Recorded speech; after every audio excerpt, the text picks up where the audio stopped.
Stop acting like my body belongs to you. She snapped after I asked why her ex keeps calling, so I packed my bags in silence. Now he's gone, and she's begging me to come home.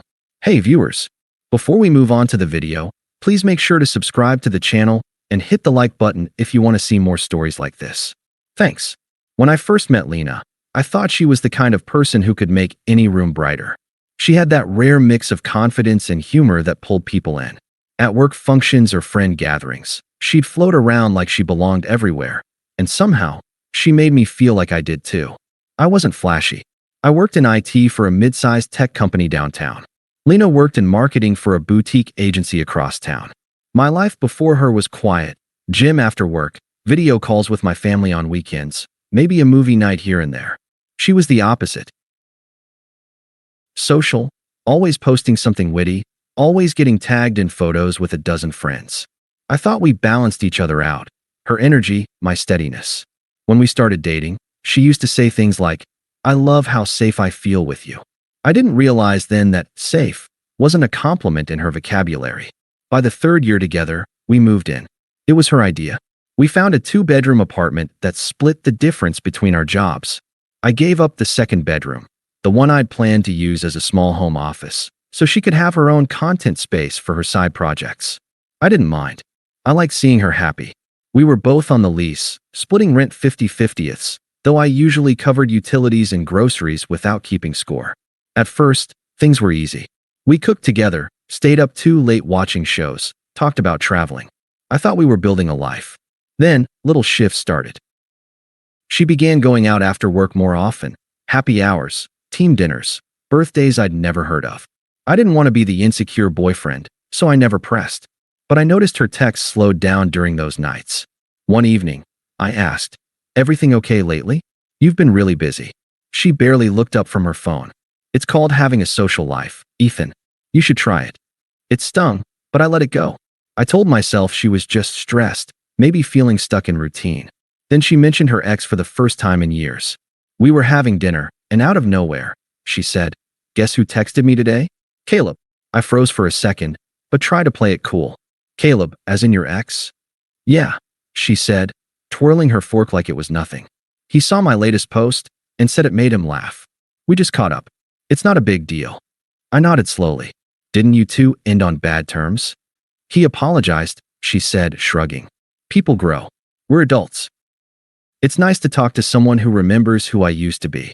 I wanted to ask, "What's wrong with who you are now?" But I stayed quiet. Over the next few weeks, her phone was always face down. She'd get messages and angle the screen away. Sometimes she'd smile at nothing, then glance at me and quickly look away. One night, I walked past the bedroom while she was on a call. I caught the tail end of her laugh, the kind I hadn't heard in months. "Stop it," she said, voice low, playful. "You always knew how to make me laugh." When she noticed me in the doorway, she jumped like I'd caught her stealing. "Who was that?" I asked quietly. "Just a friend," she said, too fast. "God, Ethan, don't sneak up on me like that." I didn't say anything else that night. I lay awake while she scrolled through her phone next to me, pretending not to see the small smile she tried to hide. The next day, I tried to bring it up calmly. "Was that Caleb you were talking to last night?" Her expression changed instantly, defensive, sharp. "Wow, really? We're doing this." "I'm just asking," I said. "It's been every night lately. You act like you're hiding it." She crossed her arms, smirking. "Stop acting like my body belongs to you." That hit harder than I expected. "I didn't say anything about your body," I replied, confused. "I asked about who you're talking to." "Yeah, and that's exactly the problem," she snapped. "You think you get to monitor what I do, who I talk to, where I go. I'm allowed to have friends, Ethan." "I never said you weren't," I said quietly. "But when your ex is calling every night, it's fair to ask what's going on." She laughed, a short, bitter sound. "You're so paranoid. Maybe that's why I need someone to actually talk to." That one cut deep. I didn't yell. I didn't argue. I just stood there, trying to understand how the person who used to thank me for being understanding could twist it into an accusation. Later that night, she slid into bed like nothing happened. "Are you mad at me?" she asked, her voice soft again. "I'm just confused," I said. "I don't know what I did to make you feel like I'm controlling you." She sighed dramatically. "You're making everything heavy again. You always do that lately." And with that, she turned over, back facing me, scrolling through her phone in the dark. That was the first night I realized she wasn't really beside me anymore, not in any way that mattered. Still, I kept trying. The next week, I cooked her favorite dinner, tried to reconnect. She barely looked up from her messages. When I asked if she wanted to go see a movie together, she smiled without looking up. Can't. Already have plans. With who? Just friends, she said. Don't make it weird. But the word friends had started sounding like a punchline. A few days later, I was having lunch with a friend, Megan, who had met Lena a few times at group dinners. She hesitated before speaking. Hey, Ethan? Weird question, but I was at Cafe Luna yesterday, and I thought I saw Lena there with someone. Was that you? I frowned. No, I was at work all day. What? Her expression shifted. Oh, I didn't want to assume, but she was with a guy. They looked pretty close. Did you recognize him? I asked, even though I already knew the answer. I think it was that ex she used to mention. Caleb? She said carefully. I'm sorry, I just thought you should know. I forced a small smile. Thanks for telling me. For the rest of the afternoon, I barely heard a word anyone said. I went home early, trying to calm myself before she got there. When Lena finally walked in around 8, she acted like everything was normal. She tossed her purse on the counter, humming as she opened the fridge. How was work? She asked. I didn't answer right away. You were at Cafe Luna yesterday? She froze for half a second, just long enough to confirm it. Then turned around, feigning confusion. What? Megan saw you there, I said quietly. With Caleb. Her expression hardened instantly. You're unbelievable. Just answer the question, I said. Were you there with him? Yes, I was, she snapped, slamming the fridge door. He wanted to talk about something personal. I didn't think I had to ask your permission to get coffee. I stayed calm. You don't. But you've been lying about it for weeks. Oh my God, Ethan, she said, laughing bitterly. You're so dramatic. I didn't tell you because you'd react exactly like this, like a jealous teenager. Do you hear yourself? I asked. You've been hiding calls, meeting your ex in secret, and I'm the problem? You're insecure, she said sharply. That's why this relationship feels suffocating. You don't trust me. Should I? I asked quietly. She looked away, jaw tightening. You know what? Maybe you shouldn't. Maybe we both need some space. You're making me feel like I can't breathe. That line stuck in my head. I can't breathe. She said it like I was strangling her, not with my hands, but with my loyalty. I didn't say anything else that night. I just nodded, said, all right, and went to bed. She didn't come home the next night, or the next, or the one after that. Her messages were short, detached, staying with a friend. Need time to think. I knew it wasn't a friend. On the third night, I got a text at 1 a.m., don't wait up. I hadn't been. When she finally came back Friday morning, she looked like someone returning from a vacation, not a girlfriend coming back to have a difficult conversation. New jacket I'd never seen. Hair freshly done. The faint smell of cologne that wasn't mine. So, she said, standing in the doorway. Are we going to have another fight, or can we be adults about this? I looked at her for a moment. Be adults? Yeah, she said, crossing her arms. You've been acting so intense. I just needed some space. You don't own me, Ethan. I nodded slowly. You're right. I don't. She blinked, caught off guard. Good. So can we stop being weird now? Instead of answering, I turned toward the bedroom. I started taking my things from the drawers, my clothes, my laptop, the framed photo of my parents that used to sit on the nightstand. What are you doing? She asked, her tone shifting. Giving you what you wanted, I said quietly. Space. Ethan, stop. You're being ridiculous. I'm not angry, I said. I just don't see a reason to stay where I'm not wanted. She laughed, but it sounded forced. Oh my God, this is so dramatic. We just had a disagreement. No, I said, zipping my suitcase. We stopped being a we when you started hiding who you were with. Wow, she said, rolling her eyes. You're really going to throw everything away over a coffee? Over a lie, I corrected. Her jaw dropped. You're so fragile, Ethan. No wonder I felt trapped. I looked at her for a long moment, not with anger, just quiet disbelief. You're free now, I said. And then I walked out. She didn't follow me. She didn't even call after I closed the door. By the time I got to my car, the only sound was the faint echo of her voice fading behind me. The same voice that used to make me feel lucky, now hollow and cruel. I drove to my brother's place that night. Matt didn't ask questions, just handed me a beer and let me sit in silence. When I finally checked my phone hours later, there was one message from her. "You're really doing this?" I didn't reply. The next morning, I texted her one last time. "I'm moving out. I'll cover my half of rent through the end of the lease. After that, it's yours if you want to renew a loan." Left my key on the counter. No response. I didn't block her number. Not yet. I just stopped checking it. That night, for the first time in months, I slept without wondering if the door would open. The first week after I left was quiet, too quiet. The kind of quiet that makes you realize how much noise one person can bring into your life, even when they're not speaking. I stayed with Matt, sleeping on his couch. He never pushed me to talk, just left extra coffee for me in the morning and kept the fridge stocked with takeout. By the end of the week, I felt the fog lifting. I wasn't angry anymore, just tired. The kind of tired that comes from carrying something that was already dead for too long. Then the messages started. At first, they came from her actual number. "Can we please talk?" I didn't respond. I think we both overreacted. Still nothing. "I miss you." I stared at that one for a while before putting my phone face down. A few days later, the tone shifted. "You're being childish." Then, "You think ignoring me makes you better than me?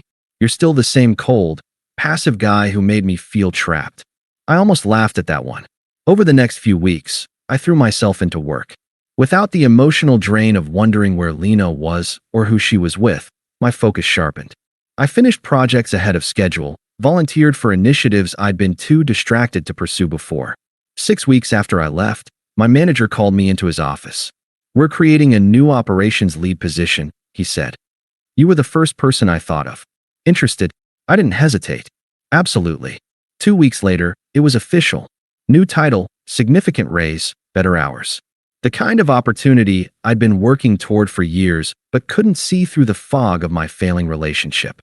The promotion came with a better paycheck, and I used it to move into a one-bedroom apartment in a nicer part of town, a space that was entirely mine, filled with only my things, my choices, my peace.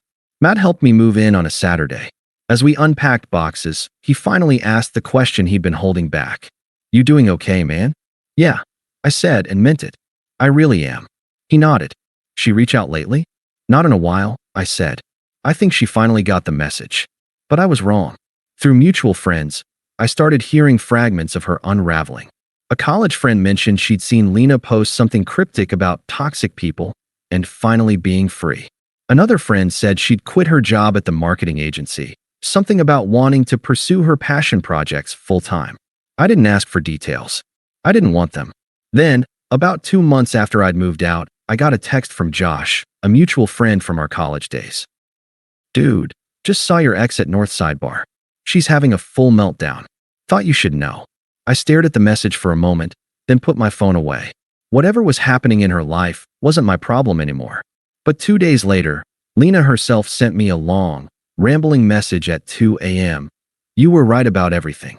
Caleb was using me. He had a girlfriend the whole time. I found out tonight when she showed up at his place while I was there. He told her I was just some girl from work who got the wrong idea. I'm so stupid. I left you for this. I threw away everything for someone who saw me as a joke." I read it twice.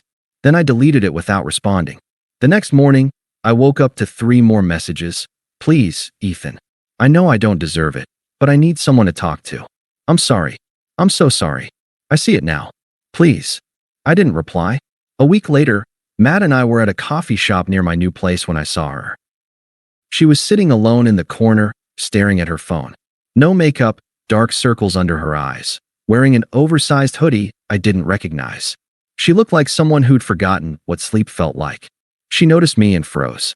For a second, I thought she might look away, but instead, she gave a small, almost embarrassed smile and stood up. "Hey," she said softly as she approached. "Hey," I replied, polite but distant. "How have you been?" she asked, voice thin. "Good," I said simply.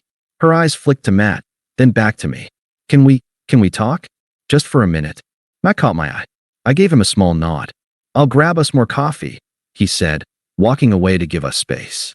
Lena sat down across from me, wrapping her hands around her cold cup. "I'm not doing great," she said quietly. "Things have been really rough." I didn't respond. I didn't know her comfort. She looked at me for a long moment, like she wanted to say something more, but couldn't find the words. Caleb, he wasn't who I thought he was. He used me, made me think we were building something real, and then his girlfriend showed up, and her voice cracked. It doesn't matter. I just wanted to say I'm sorry. For everything. Okay, I said. She blinked, surprised by how flat my response was. That's it. Just okay? What do you want me to say? I asked calmly. I don't know, she whispered. Maybe that you understand, that you forgive me. I looked at her, really looked at her, and saw someone I used to know, someone I used to care about.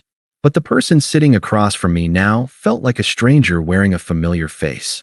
I do forgive you, I said quietly. But that doesn't mean I want you back in my life. Her eyes filled with tears. I thought we had something real. We did, I said, until you decided it wasn't enough. She wiped her eyes quickly. I made a mistake. A huge one. But people make mistakes, Ethan. And people face consequences, I said. Matt returned with the coffees, and I stood up. I hope things get better for you, I said, and I meant it. But I'm not the person who can help you anymore. She nodded slowly, tears streaming down her face now. I'm glad you're okay, she whispered. Thanks, I said. And then I walked away. Outside, Matt handed me my coffee. You good? Yeah, I said. I really am. I thought that would be the last time I'd see her. But 3 weeks later, I was at the grocery store when I saw her in the checkout line ahead of me. She was buying instant ramen, energy drinks, and a loaf of bread, the diet of someone barely scraping by. She saw me and froze. Ethan, she said quietly. Hey, I replied, keeping my tone neutral. I've been meaning to reach out, she said, shifting her weight nervously. Things have been really hard. I lost my apartment. Caleb and I. She stopped herself. Never mind. That's not your problem. I nodded. I'm sorry to hear that. Are you? She asked, searching my face. I am, I said honestly. But it doesn't change anything. Her eyes filled with tears again. I know I don't deserve your help, but I'm desperate. Is your company hiring? I just need a reference. Or maybe you could put in a word. I don't think that would be appropriate, I said gently but firmly. She bit her lip, nodding quickly. Right. Of course. That was stupid of me to ask. Good luck, Lena, I said. I paid for my groceries and left while she was still standing there, staring at the ramen in her hands. A month later, I was leaving my apartment building after work when I saw her sitting on the bench outside. She stood up when she saw me, looking even thinner than before, her clothes hanging loosely. Ethan, she said, her voice breaking. Please don't walk away. I just want to explain. There's nothing to explain, I said calmly. Yes, there is, she said, stepping forward. After Caleb dumped me, well, after his actual girlfriend kicked me out, I had nowhere to go. I'd already given up my apartment to move in with him full time. I thought we were building something real. Like we were building? I asked calmly. She flinched. That's different. How? She had no answer. I thought I wanted freedom, she continued, her voice shaking. I thought I could handle life without anyone holding me accountable. But I was wrong, okay? He used me. He lied to me. And when he got bored, he dumped me like I was nothing. I don't have anyone left. I nodded slowly. That's rough. She winced at the coldness in my tone. You really don't care at all? You made your choices, I said. And I made mine. You wanted space. Now you have it. Tears streamed down her face. You don't miss me at all? I looked her in the eye and said, no. I miss who I thought you were. But that person doesn't exist. Her lips trembled. I could be that person again, Ethan. I just need another chance. Please. I'm barely surviving. My parents won't help me anymore. I have no one. You've already had more chances than I should have given, I said. You didn't want love, you wanted control. And when you lost it, you called it freedom. She shook her head in disbelief. So that's it. After everything we had. We didn't have anything, I said quietly. You just had me. And you threw that away. She stared at me for a long time, her face crumpling. Finally, she whispered, I hate you. Maybe, I said, turning toward the building entrance. But at least now, you finally feel something real. I walked away while she stood there, still rooted to the spot. She didn't follow. She didn't call after me. She just let me go, the way I'd been letting go for months. A few weeks later, Josh texted me. Heard Lena moved back in with her parents. Apparently, she's working on herself. Thought you'd want to know. I read the message and felt Nothing. No satisfaction. No vindication. Just a distant acknowledgement that her story had continued without me in it. Thanks for letting me know, I replied. Hope she figures it out. And I meant it. By the time spring rolled around, I was hiking again on weekends, volunteering at a local community center, and finally building a life that wasn't about fixing someone else's damage. I'd started seeing someone new, a woman named Claire who worked in accounting at a company 2 floors below mine. We'd met at a coffee shop, started talking about books, and somehow ended up talking for 3 hours. She was kind, honest, direct. When she said she'd call, she called. When she made plans, she showed up. When I asked about her day, she told me the truth. It was shockingly simple, and I realized that's all I'd ever wanted. One Saturday afternoon, Claire and I were hiking a trail outside the city when she asked, "You ever think about your ex?" Sometimes, I admitted. But not the way I used to. What changed, she asked. I thought about it for a moment. I stopped seeing her as someone I lost. I started seeing her as someone I escaped. Claire smiled. Good. You deserve better than someone who made you feel small. I know, I said. And I did. That night, as we sat on my couch watching a movie, my phone buzzed. An unknown number. I opened it out of curiosity. I saw on Instagram that you're seeing someone. She looks really nice. I'm happy for you. I mean it. I know I don't have the right to say this, but I hope you're happy. You deserve it. I'm sorry for everything. I really am. I read it once. Then I deleted it. Claire glanced over. Everything okay? Yeah, I said, putting my phone away. Just someone from the past. Want to talk about it? No, I said, smiling. I'm good. And I was. Because somewhere along the way, I'd stopped waiting for closure from someone who could never give it. I'd stopped needing an apology from someone who would never truly understand what they'd done. I'd stopped carrying the weight of someone else's choices. Lena once told me I made her feel trapped. Funny thing is, I was the one in a cage the whole time. And the day I stopped fighting for her was the day I walked out free. Now, sitting next to someone who actually wanted to be there, I realized something simple. Freedom isn't loud. It's not dramatic. It's not revenge or karma or watching someone fall apart. Freedom is quiet. It's waking up without dread. It's building a life with people who choose you back. It's realizing that the person who left you wasn't a loss. They were a lesson. And the real victory isn't them coming back. It's you not caring if they do. Thanks for watching. Make sure to subscribe to the channel and hit the like button. What do you think about this story? Share it in the comments.